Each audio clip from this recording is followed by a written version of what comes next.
नमस्कार। आर के त्यागी, गाजियाबाद, एनसीआर, दिल्ली, ओम सच्ची जनवाणी चैनल पर आपका स्वागत है। प्लीज़ चैनल को सब्सक्राइब करें, वीडियो को शेयर, लाइक, कमेंट करें। शेयर करने से सभी रिटायरी साथियों तक जाएगी। Government at large, public at large, government at large and all sections of society, all sections of political parties तक जाएगी। सभी रिटायरीज तक जाएगी और रिटायरी साथियों के व्यूज़, न्यूज़, इशूज़ प्रचारित प्रसारित होंगे, प्रोपोगेट होंगे। ऑल सेक्शंस आंदोलित होंगे, मोटिवेट होंगे। आइए शुरू करते हैं साथियों। पेंशन, एडिशनल पेंशन अपडेशन का जो हमने ग्रुप बनाया और 20 दिन में 615 से ऊपर मेंबर हो गए हैं और तेज़ी से काम चल रहा है और उस पर विचार चल रहा है केस भी लगाने का और गवर्नमेंट को लेटर भी लिखने का मास लेवल पर। तो हमने पोस्टर लोगों को बताया था, अपने ग्रुप में भेजा था। तो ये दूसरे सीनियर रिटायरीज के पास जब पहुंचा तो उन्होंने बड़ी कड़ी आपत्ति करी है। नेताओं ने भी, कई सारों ने मुझे कहा कि इसे मत करो, ये है वो है, और सीनियर एक्टिविस्ट भी। और कुछ तो कह रहे हैं कि हम दलाल हैं उन लोगों के, दलाल वो खुद होंगे कि भाई पेंशन। अब उनका कहना है सिर्फ सिंगला केस की बात करो और कोई केस बात नहीं करो। जब हमने स्पेशल अलाउंस के केस लगाए थे और मुद्दा उठाया था और अलख जगाई थी तमाम रिटायरीज और नेताओं में, तभी भी हमें बड़े बड़े नेता और दूसरे लोग यही कहते थे। आज तक उनके साथ डिफरेंस चल रहे हैं और सारे सीनियर रिटायरीज यही कहते थे। और ग्रेजुएटी के जब केस लगाए जब भी यही बात थी और अब भी यही कह रहे हैं, ना तो कॉम्पिटिशन का लगाओ और ना ये लगाओ।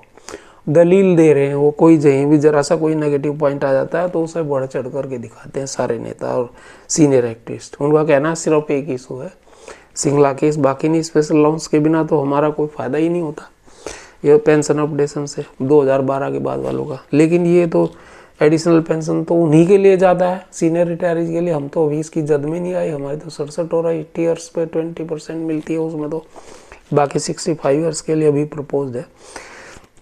मैंने कुछ वीडियो वो भी शेयर किए थे, मैसेज भी। Friends, some leaders activist ask me not to demand और file writ on additional pension, age wise, etc., or any other demand like commutation, etc., recovery.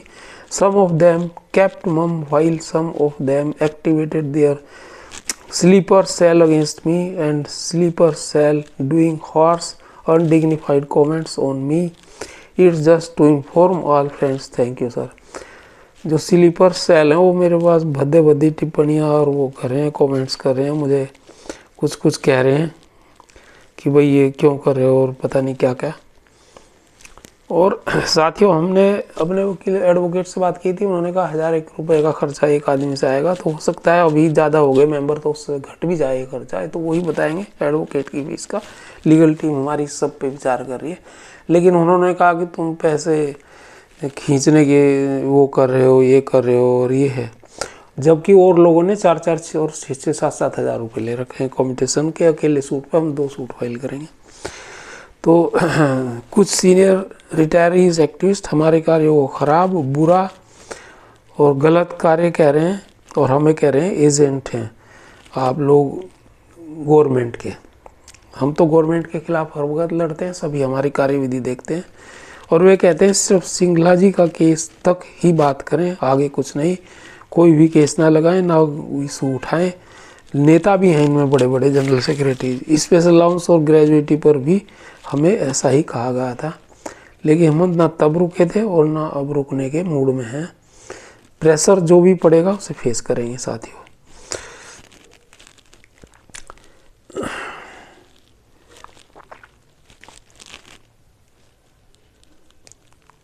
तो एक तो ये है, एक और मैं आपको, एक राजेश पांडे जी हैं, उन्होंने एक भेजा है मैसेज, उसको भी मैं आपको बता देता हूँ। ये लिखते रहते हैं, कानपुर के हैं, राजेश कुमार पांडे। ये कह रहे हैं मेंबरों को मूर्ख बना रहे हैं AIBRF और CBPRO। इनका कहना है, ये मेरा नहीं है, मैं तो इनकी आपको भावनाएं बता रहा हूँ। बड़े दुख की बात है, 28 साल के बाद भी देश के 21 राज्य व 7 केंद्र शासित प्रदेशों में तथा करीब 800 जिलों में जहाँ ज़्यादातर रिटायरी पेंशनर्स रहते हैं, चाहे वह किसी भी यूनियन के हों, जिला इकाई व प्रदेश इकाई भी नहीं बन पाई है। जबकि दोनों यूनियन के नेता अपने बैंकों में यूनियन एसोसिएशन में पोस्टधारी रहे हैं। लगातार जनरल सेक्रेटरी व प्रेसिडेंट की शोभा भी बनाई है उन्होंने। आपसी तालमेल न होने के कारण जिला इकाई व प्रदेश इकाई दोनों नहीं बनाई है। मध्य प्रदेश के बारे में तो पत्री से जानकारी मिली है कि वहाँ पर जिला इकाई भी 28 वर्षों बाद बनी है। धन्य है general secretary Shri S.C. Jain. इन्होंने श्री भी नहीं लगा, मैं लगा रहा हूँ। कुछ प्रदेश में 28 साल में एक भी आंदोलन नहीं हुआ। कहाँ से पेंशन अपडेशन हो जाएगा? 28 वर्षों से ईगो के कारण व दोनों यूनियनों के कन्वीनर के झगड़े के कारण यूनाइटेड फोरम भी नहीं बनी। अच्छा, अब इन्होंने क्या, उन्होंने UBFRO बना लिया और इन्होंने CVPRO बना रखी है। अब इस तरह से हो, इन्होंने एक कह दिया ये भी UFBU है और हमारा UFBU रिटायरीज का ही है, दोनों ने ऐसे बनाया। सही कह रहे हैं। 8 लाख पेंशनर्स जाए भाड़ में, खुद ना लिखते हैं न कहते हैं। यूनाइटेड फोरम के आश्वासन के बाद हम सभी को धोखा दिया, फिर भी इन लोगों के चरण पकड़ने जाते रहे हैं। कई मामले पाइपलाइन में पड़े हैं, उनका क्या होगा भविष्य बताएगा। 2.5 लाख सेवानिवृत्त साथी बिना उचित इलाज की सुविधा के स्वर्ग सिधार गए। नेताओं अब तो जागो, होश में आओ। नेताओं तो खैर जागेंगे नहीं, ये कुछ भी गए। बेसिक में स्पेशल अलाउंस न जुड़ने के कारण हर व्यक्ति को कितना नुकसान हो रहा है खुद हिसाब लगा लीजिए। 2012 के समझौते से पहले यह पेंशन में जुड़ा हुआ था, कितना प्रभाव पड़ा देखें और विचार करें कि इनकी हरकतों से हम सभी कब तक मूर्ख बनते रहेंगे। राजेश कुमार पांडे, कानपुर। तो ये इनके विचार हैं, आते रहते हैं, ये मैंने आपको शेयर कर दिए हैं ये। और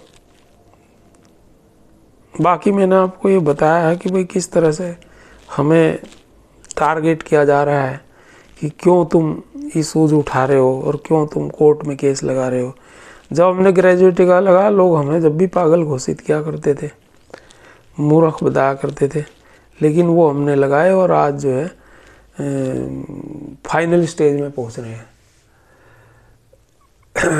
और बाकी ठीक है, देखते हैं। धन्यवाद साथियों। भारत माता की जय। वंदे मातरम। ओम नमः शिवाय।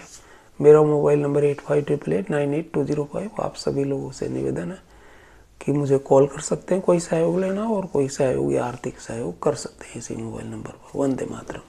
थैंक्स।